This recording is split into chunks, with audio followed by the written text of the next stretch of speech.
I found out my wife has been running a business with her secret biological son for the past 5 years, and she never told me he existed. Let me back up. My wife Sarah and I have been married for 12 years. We met in college, got married at 25, and built a life together. No kids. We talked about it, but Sarah said she wasn't sure about motherhood, so we left it at that. I trusted her. 2 years ago, Sarah started a business called Bright Horizons with a business partner named Marcus.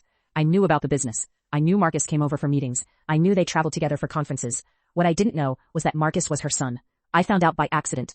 Last Tuesday, I was cleaning out the garage when I found a box of old photos. Sarah was in the bathroom, so I started looking through them. There were pictures of Sarah from college, Sarah at 22, pregnant, Sarah holding a baby, Sarah with a man I didn't recognize, both of them smiling at the infant in her arms. The date on the back said 1998. My hands started shaking.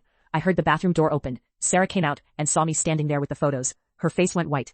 "What are those?" I asked. "Those are old," she said quietly. "Sarah, who is this baby?" She sat down on the couch. For a long time she didn't say anything. "His name is Marcus," she finally said. "He's my son. I had him when I was 22. I gave him up for adoption." I couldn't speak. I just stared at her. "You gave up a child and never told me. It was before we met. It was a different part of my life. We've been married for 12 years, Sarah. 12 years. And you're running a business with him. You see him all the time. You travel with him. And you never thought to mention that he exists."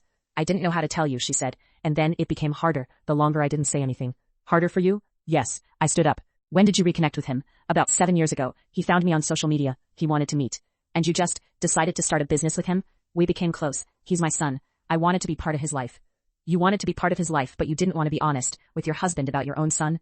Sarah looked at me with tears in her eyes. "I was scared you'd leave me." "Maybe I should." She flinched like I'd hit her. "Don't say that." "Why not? You've been lying to me for 7 years, Sarah. 7 years. How many other things haven't you told me? How many other secrets are there?" "None. I swear. That's the only thing. You swore you weren't hiding anything when we got married too, apparently."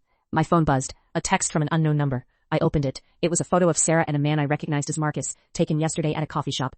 Below the photo was a message. "Your wife and her son are meeting with a lawyer tomorrow morning at 9 a.m. She's transferring the business entirely into his name.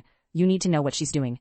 I looked up at Sarah. She was watching my face. "What is it?" she asked. "Who just sent me this text?" Her face went completely pale. "Sarah, who sent me this?" Before she could answer, my phone rang. It was the bank. They were calling about a large withdrawal from our joint account that morning. $350,000 gone.